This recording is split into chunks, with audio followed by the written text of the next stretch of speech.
fundamental starting point for us is that we are by nature not good decision makers.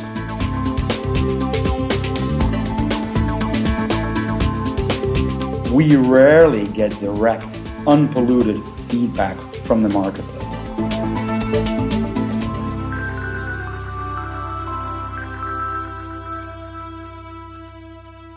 Hi, I'm Bruno Aziza, and today I'm sitting down with Franck Schuurmans. Franck, thank you very much for your time. Thank you. So Franck, you are a guest lecturer at Wharton, as Correct. well as INSEAD, which is the biggest business school in the world. It's based in Europe.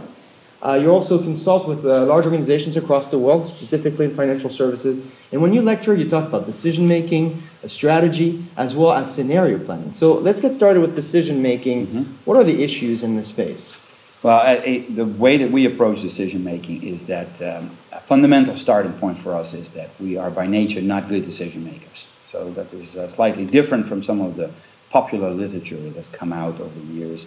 And this is true for executives or anybody inside the organization? Yeah, no, human beings. We have a toolbox, if I may be blunt here, between our ears that is just not a good toolbox for the kind of cost-benefit analysis that we have to make day to day in a business environment, particularly not if you look at increased complexity and increased uncertainty. So the way that we make decisions is mainly by using rule of thumbs, which is based on past experience. The technical term would be heuristics. And in our day-to-day life, these heuristics, the sky is blue, I'm not bringing my umbrella. The sky is gray, I'm going to bring my umbrella, get us through most of the time and most of our events. However, that is based on a lot of past predictable experience. And so if you look at a business environment, if there's one real overarching theme is, of course, the degree of uncertainty that we're dealing with today and the increased complexity of a global environment. And in that environment, the expertise and the experience that has gotten people, including CEOs, to the top of the organization is both their backbone as well as their Achilles heel.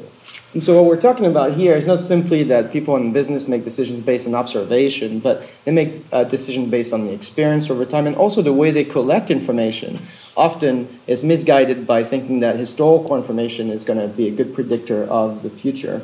What are some of the things that executives need to do in order to get out of this situation of poor decision making? Well, I think one of the key things here is that you have to have a good process for decision making. So if you pride yourself in the fact that you've been successful in shooting from the hips, doing things by intuition, doing it from the gut. I think there are many people who have had a successful career doing it that way. The problem that I have with it is that that approach is not verifiable.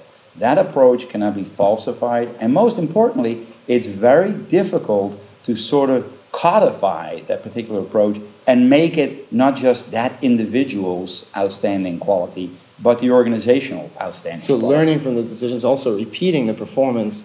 Now, we talked about process. Take us through the process that you teach on how executives should be helping the organization make decisions better. Yeah, so the first thing we do is we think that understanding the problem, the decision problem, framing the decision problem, literally knowing what references, yardsticks, and boundaries am I using? The awareness of that is the most critical step. Then being able to use multiple frames so that you have an accounting approach, an operations approach, a sales approach, an innovation approach, that you are able to bring those multiple frames to the table enriches your discussion and enriches also the choices that you also. And so what we're talking about here, it could be, a frame could be length of time for us. So when you're looking at data across 10 years and you're realizing, in fact, you should be looking at data for much bigger periods. Is that what we're talking about here? Yes, so it's literally realizing that if I look at a 5-year frame, there is a lot that I am blocking out.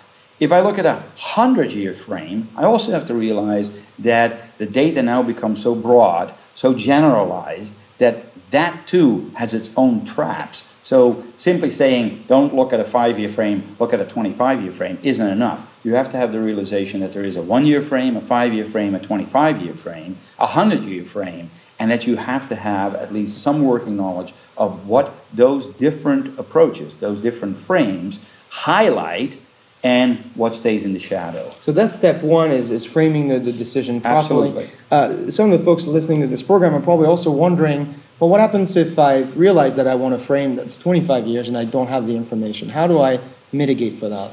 Well, I think a great number of organizations deal with exactly that. If you're building a refinery, you are looking at from having the idea to build it to have it come online probably to a period of 10 to 15 years or longer. I'm not an expert in gas and oil, but we all know that that's a very long window. You then want to know the data, of course, for what is sort of the production capacity and the demand 20 to 25 years from now. And now you are in the realm of a variety of things that have to do with risk especially. There are known factors by which you can certainly look at some things that you would call trends. There are unknowns that are in the area of risks.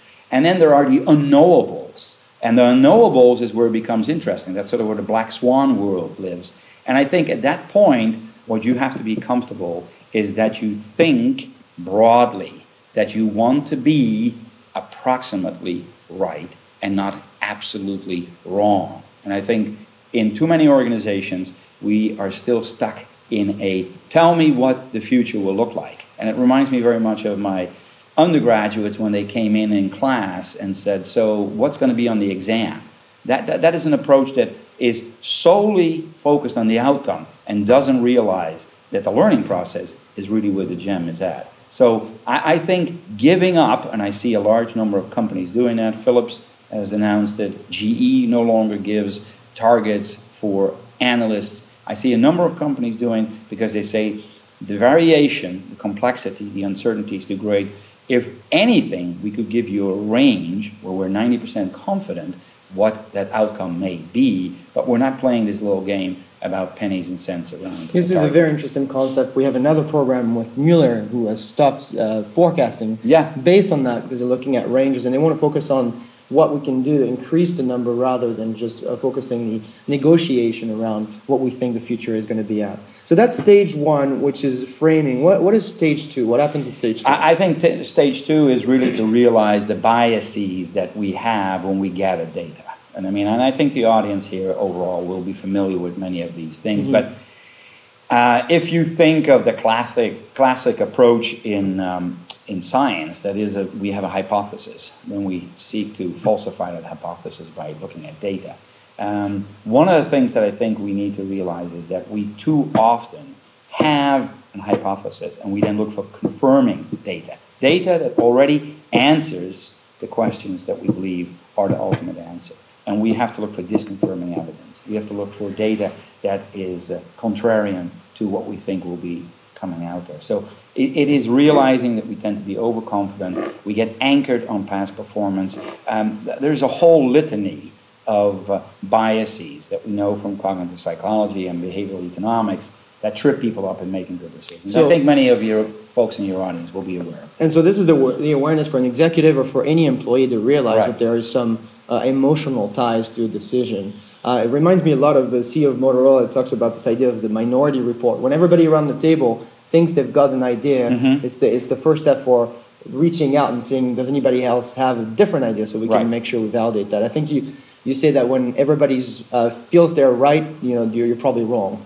Well, I think that there is a great quote from Alfred Sloan about a group of his executives who came to a conclusion very quickly. And he said, and I'm paraphrasing here, very much, now that we've talked about it so briefly, let's go home and think about this so that we can have a real conversation tomorrow. I think when you get to consensus very quickly on very important issues, you really have to sort of pull on the emergency brake and say, all right, so who will step out and tell us that this is the dumbest idea that we ever came up with and why? And encourage that as a culture. Encourage that, and that's a culture piece, right? So if you as a CEO or as a CIO get up and say, this is what we're going to do, it's a great idea for the following reasons, I think you pretty much have already gotten the answer that you want. And I think very few people at the table would say, I don't think so.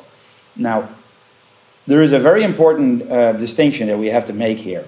In the framing phase, it's all about dissonant voices. It's all about hearing as many contrarian voices as possible.